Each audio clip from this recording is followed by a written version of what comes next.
Hello, this is Carrie Spears, and this is my submission to prior. Now, today I'm going to talk about the ethical responsibilities of paralegal. Now, I've been a paralegal for many, many years, and I love the industry. I love learning every day new things, new codes, new regulations. Always, you have to be on your toes, right? But today we're going to hit several topics on ethical responsibilities. Now, today, let's start out talking about confidentiality. Yes, that is very, very important as a paralegal.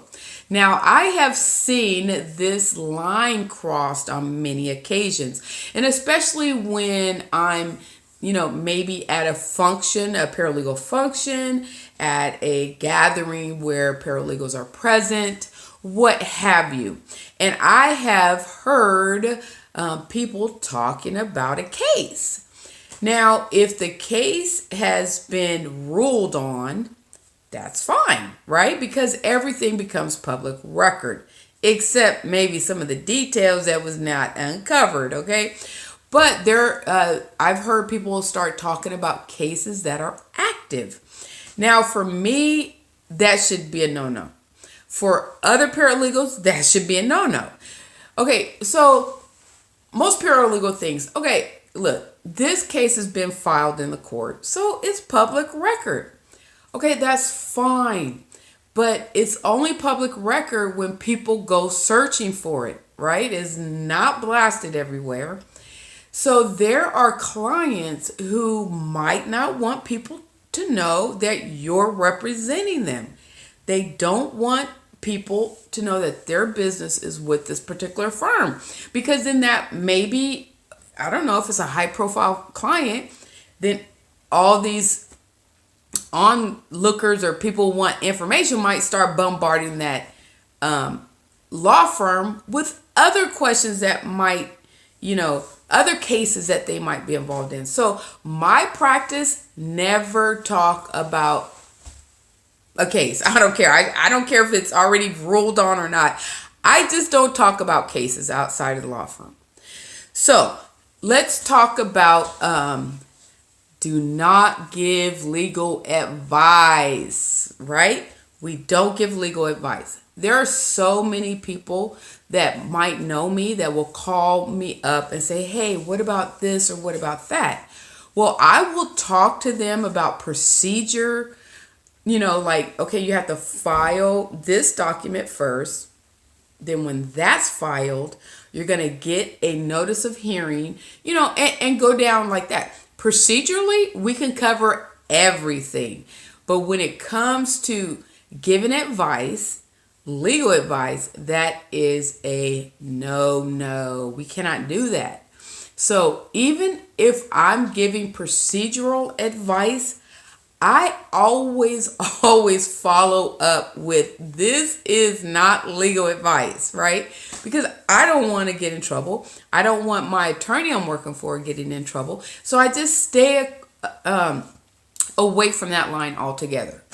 Now, just recently, I know of several states that it's called limited legal services or something like that, that they are working on allowing the underrepresented community to get legal advice from paralegals. So I know at least, I believe, 2 states that have actively allowed or ruled on that paralegals can represent their clients in court. Now, there are only 4, I believe, areas of practice that can happen. That can happen in bankruptcy, landlord-tenant laws, I think domestic. I couldn't get that word out. Domestic area. And there's one other area, I'm not sure. But they are allowing paralegals to assist the client if completing the forms, asking the appropriate questions, and going to court with them. And this will allow clients who cannot afford $250 an hour just to get something filed. Now, when that paralegal is actively doing that, they have to have a partner, a seasoned attorney over them, because there is a line that once you get to this certain line and it's going too deep into legal practices, you have to turn that case over to the attorney. So hopefully we will see that more and more happening throughout the United States, so people can have legal representation. So another area is, this is my last area I'm going to talk about because I'm only doing a snippet, is money, right? My practice is never to talk about, never to discuss, never to touch the client's money. No, no, no. I have seen this, it just gets me upset. No, not upset, but like, don't do that, right? I have seen paralegals negotiating settlements. That is a no. No, no, no. My practice, no, I always say I will let the attorney know. I will have the attorney call you back, because there's too many malpractices case when it comes to handling of money. So stay away from the money, stay away from retainer fees, stay away, just be safe and don't handle the money. So those are just a few ethical responsibilities that paralegals have. And if you just abide by those, you'll just stay in the safe zone. Let's just stay in the safe zone, okay? So there's no problems. And I want to thank you.